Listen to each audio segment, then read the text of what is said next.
El viento ha causado estragos en los últimos días, destrozos millonarios, un ruido ensordecedor. Yo ayer dormí abrazado a la almohada pensando, bueno, si todo sale volando, que al menos me levante sin dolor de cuello. Pero, ¿qué es el viento si no una metáfora perfecta de lo que está ocurriendo hoy en los mercados? El viento es el aire en movimiento, como decía mi profesor de primaria. ¿Y por qué se movería ese aire? Pues por una diferencia de presiones. Claramente hay más presión en un sitio que en el otro y el aire tiene que irse de allí donde sobra a allí donde falta. Cuanto más exagerada es esa diferencia, mayor es la fuerza del viento o la rapidez del movimiento. Podemos medir cuán terrible es la fuerza de este viento si miramos al gráfico de la bolsa estadounidense y lo comparamos con la bolsa europea. El Stoxx 600 de Europa le ganó al Standard Poor's 500 por casi 17 puntos en dólares este trimestre, una ventaja nunca antes vista. Pero ¿qué ha causado esta diferencia de presiones? Una muy compradora en Europa y una muy vendedora en Estados Unidos. Pues para entender esto tenemos que entender ¿dónde estábamos? Pues el viento solo es perceptible, obviamente, si antes no estaba presente. Así que he aquí el mundo entre 1971, de forma muy resumida, y ayer. Por simplificar, digamos que solo hay dos equipos, Estados Unidos y lo que no es Estados Unidos. Estados Unidos reduce los aranceles durante esos años y subcontrata la mayor producción posible y el empleo al equipo resto del mundo. Por su parte, el resto del mundo se dedica a enviar bienes y servicios a los estadounidenses. Y los estadounidenses, claro, pues ¿con qué pagan? Pues pagan con dólares. Luego el mundo toma esos dólares y los invierte en bonos del tesoro y en la bolsa de Estados Unidos. Por ejemplo, solo entre 2008 y ayer multiplicó por 8 sus tenencias de acciones americanas. Es decir, en esos pocos años se multiplicaron por 8 la tenencia de acciones estadounidenses por parte de estos extranjeros que se dedican a vender bienes y servicios a cambio de dólares a los americanos. El resultado final es que Estados Unidos tiene déficits enormes y en Wall Street todo el mundo tiene un Ferrari y una secretaria que antes vivía en Detroit. Esto fue así hasta ayer, básicamente.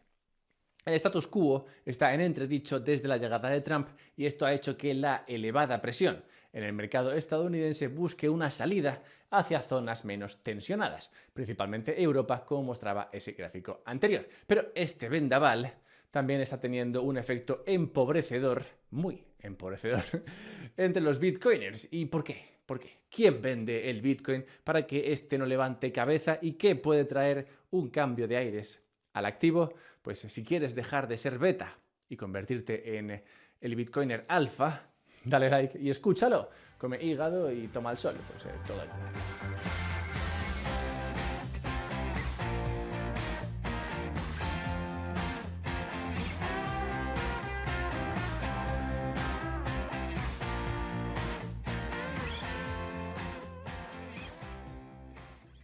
Dicen que a los humanos nos cuesta ponernos de acuerdo. Sin embargo, durante años todos estuvimos de acuerdo en que la mejor inversión posible era Estados Unidos y lo demostramos mandando allí todo lo que ahorrábamos. Y hay razones para explicar el buen hacer de los yanquis y de sus mercados. Entre ellas, lo mucho que el gasto público ha ayudado. Gasto público en Estados Unidos, efectivamente, pues es algo que hemos visto, triste, porque decías, bueno, Estados Unidos era un lugar libre, sin Estado, pero oye, no, gastan y gastan un montón, un gasto que de hecho ha crecido un 65% en unos pocos años.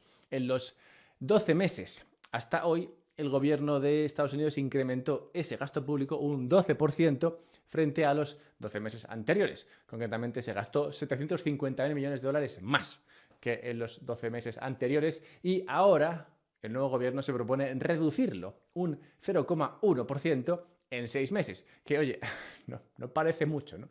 Reducirlo un 0,1%, pero ten en cuenta que son 750.000 millones de dólares menos, que no entrarán esta vez, en subvenciones, en reorganización de archivos e inauguración de nuevos ministerios. Para que te hagas una idea, hace un año el 85% del crecimiento en el mercado laboral estadounidense fue empleo público y un tercio de su PIB fue también gasto público. En cortar todo esto significa menos gente cobrando, menos gente gastando Y también, claro, unas perspectivas económicas más agoreras que las probabilidades del Madrid de ganar la Champions. Por ejemplo, la Universidad de Michigan publicó unas expectativas de inflación del 4,1% a futuro. Curiosamente, bastante más elevadas que cuando la inflación estaba al 6%, lo cual me genera muchísimas dudas sobre qué significa esto de la expectativa de inflación. Pero bueno, y es que si hay algo peor que la recesión económica, eso sería el combo recesión más inflación, lo que se conoce como estagflación, justo lo que prevé la misma Universidad de Michigan y lo que publican día sí y día no en Bloomberg, donde un breve vistazo a las previsiones económicas arroja una imagen que catastrofista, digamos, no llega a definirla. Sin embargo, por deprimente que pueda parecer todo esto, si no hubiese otro lugar al que llevar el dinero, seguramente este seguiría en Estados Unidos, pues a nadie jamás en la historia lo han despedido por comprar o por llevar en cartera el Standard & Poor's 500 o su primo el Nasdaq. Esto es, para que el aire se mueva, para que ese dinero salga de allí, debe haber otra zona o zonas que lo llamen, que estén menos tensionadas y que atraigan ese capital. Y esto es justo lo que ha cambiado últimamente. Europa parece decidida a abandonar su dependencia de China para las exportaciones, su dependencia de Estados Unidos para la seguridad y su dependencia de Rusia para la energía, un montón de dependencias que se quieren quitar. Y detrás de esta apuesta está Alemania dispuesta a elevar el gasto en defensa y allegados hasta niveles similares a los de los años 70. Pero no solamente está Europa pidiendo más dinero, sino que también está Japón. Japón parece haber escapado definitivamente de su aventura deflacionaria que ha durado más de 30 años y por primera vez desde 1991 ve subir el precio del suelo urbano. No hay huevos a decirle a un japonés eso de no, es que el ladrillo siempre sube. Bien, y China, por no ser menos, comienza a reorientar su economía hacia el consumo interno, uno que está ridículamente bajo en el 40% en comparación a lo que vemos, por ejemplo, en India o Brasil, que está al 60%, o no te digo ya Estados Unidos, donde tiene el consumo interno al 80%. ¿Y cómo hacer? No sé si te lo has preguntado alguna vez, pero ¿cómo hacer que un chino gaste? Pues haciendo que se sienta rico. Vamos, que funciona igual con los chinos, con los españoles, con los tailandeses, te da igual. Si los haces sentirse ricos, entonces gastan más. ¿Y cómo hacer que se sientan ricos? Pues haciendo que la bolsa suba. Bien, todas estas regiones del mundo entero prácticamente están dispuestas a elevar el gasto como en su día lo estuvo haciendo Estados Unidos. Y estas son zonas, además, poco tensionadas, donde hace tiempo que no invierte ni el tato. Y por esto el dinero está fluyendo de Estados Unidos, donde no quieren gastar, hacia ellas. Y siguiendo este razonamiento, obviamente el sector que vea más salidas, el sector del que salga más dinero, debe ser aquel que se encontrase hasta el momento más presionado. Y este sería, obviamente, el de las tecnológicas. Y dentro de las empresas tecnológicas estadounidenses, las conocidas como las magníficas 7, que llegaron a ser en las últimas semanas un 35% de todo el Standard & Poor's 500. Vamos, que cuando comprabas Standard & Poor's 500 realmente estabas comprando prácticamente estas 7 empresas tecnológicas. Bien, pues ese dinero está saliendo de ahí y principalmente de estas empresas. Y succionado por este vendaval se encuentra Bitcoin, que es lo que más cae, para tristeza de los bitcoiners, debido a que existe esto conocido como beta, algo que inventó un tipo hoy olvidado.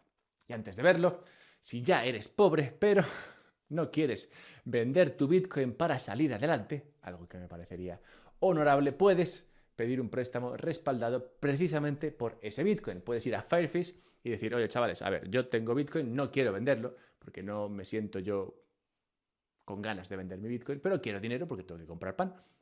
Entonces te dejo aquí Bitcoin y te pido prestado euros, ¿vale? Así funciona Firefish, poniendo en común a dos partes, una que quiere prestar dinero y que está contenta prestando dinero a gente que deja como respaldo Bitcoin y gente que quiere dinero, en plan, quiere euros, quiere dólares y que tiene Bitcoin que poder dejar como respaldo. Esto, por tanto, soluciona dos problemas. A ti, si tienes dinero que prestar y que no quieres meter en Bitcoin o meter en algo demasiado arriesgado, pues puedes prestarle a alguien que te deja como respaldo de ese dinero Bitcoin. Pues ya sabes que si pasa algo, si no te paga, pues lo que haces es que ese Bitcoin se liquida y te llega y te paga a ti lo que le has prestado. Y para el que necesita dinero y tiene Bitcoin, pues simplemente puede conseguir ese dinero para lo que quiera, pan o más Bitcoin, dejando ese Bitcoin. Y lo interesante de hacerlo con Firefish es que en ningún momento estás dejando tu Bitcoin a un tercero que pueda disponer de él. Tú simplemente estás mandando Bitcoin a una dirección donde se queda como en escrow y ya está.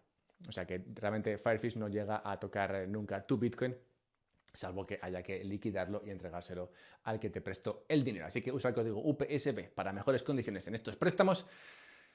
Y vayamos a 1961, donde o cuando Jack Traynor compartió con un colega suyo, un tal William Sharpe, un manuscrito llamado Hacia una teoría del valor de mercado de los activos de riesgo. Y Sharpe, Bill, se lee esto y dice: cojones, esta mierda es buena. Así que le da un par de vueltas, le mete unas fórmulas y lo publica años más tarde como el modelo de valoración de activos financieros, el KPM, donde pone de moda el término beta.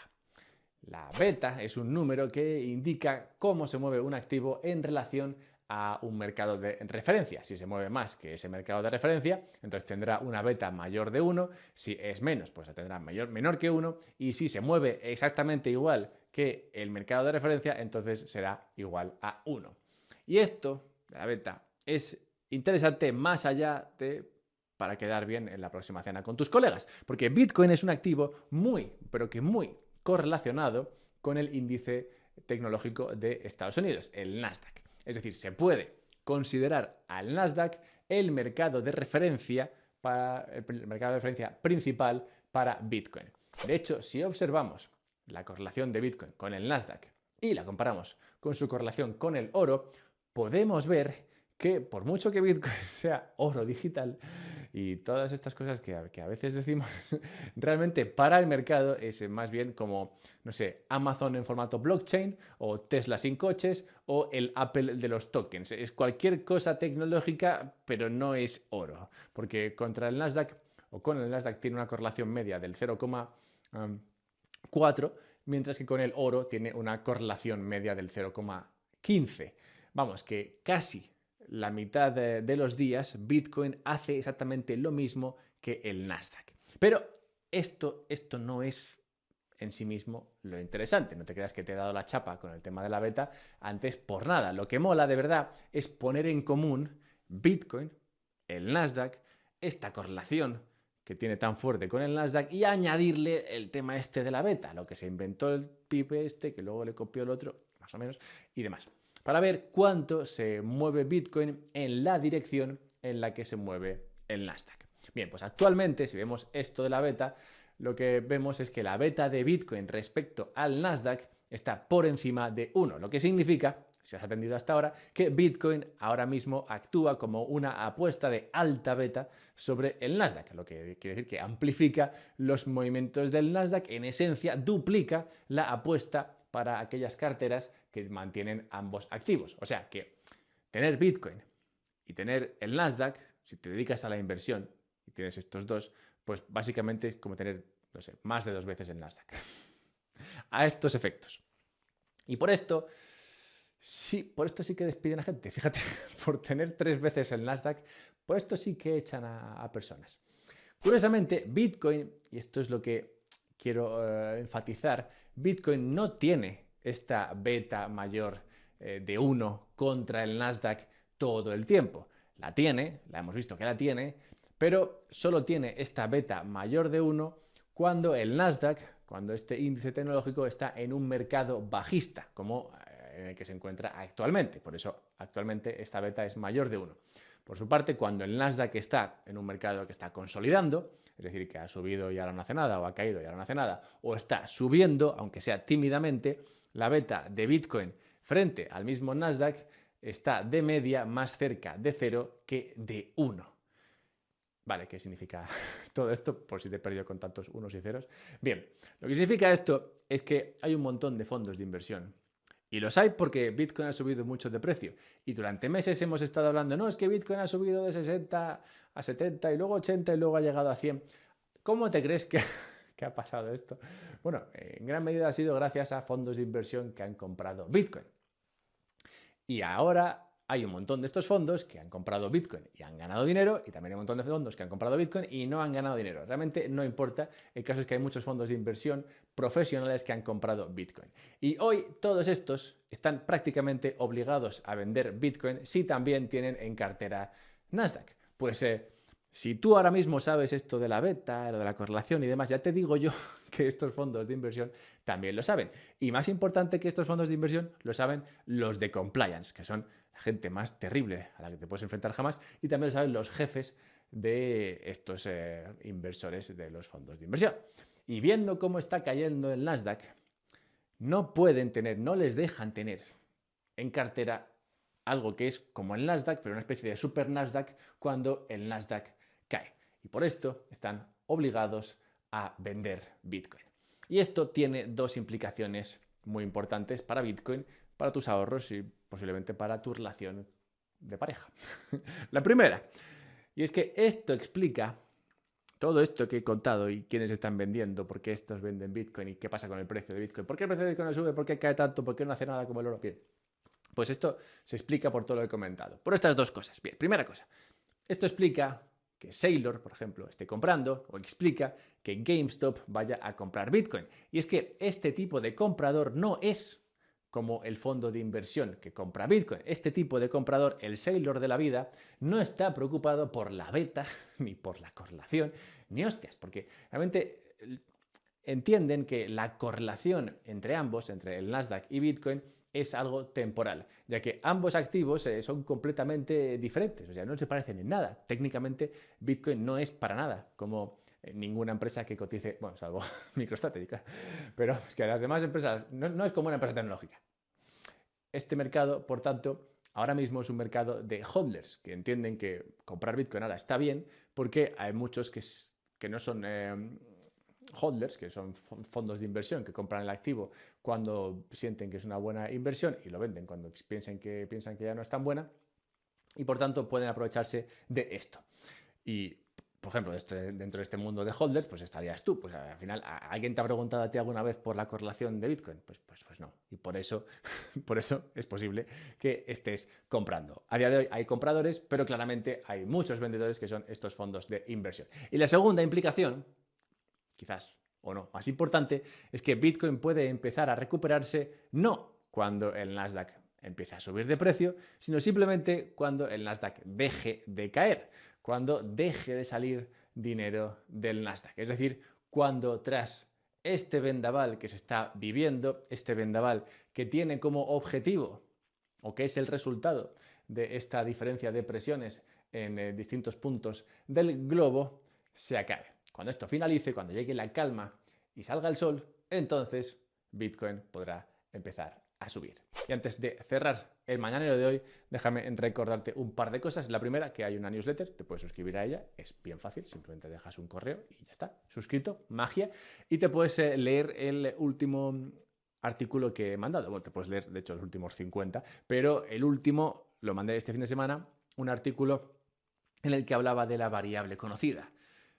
Y no te puedo decir mucho más porque realmente se perdería un poco la gracia. Pero bueno, empiezo hablando de una película japonesa que relata un ataque a Estados Unidos. Bueno, y luego todo eso lo engancho con algo que pasó en Asia, sudeste asiático, en los años 90. Y luego todo eso lo engancho con la variable conocida. Bueno, ya léetelo.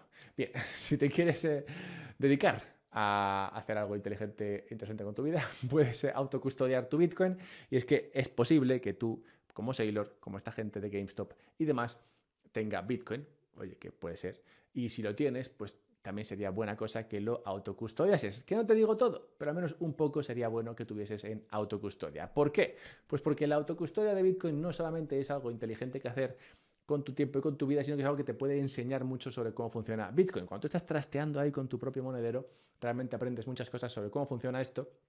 Y te das cuenta, por ejemplo, de cosas como que Bitcoin no es para nada como Amazon o como Tesla o como Apple. Así que cómprate una Bitbox para ejercitar esta autocustodia, que es un derecho tuyo de nacimiento, y con el código UPSB pues yo te doy también el derecho de comprar estas beatboxes más baratas, así que te puedes comprar una, dos, tres, si te quieres montar un multifirma, lo que tú quieras.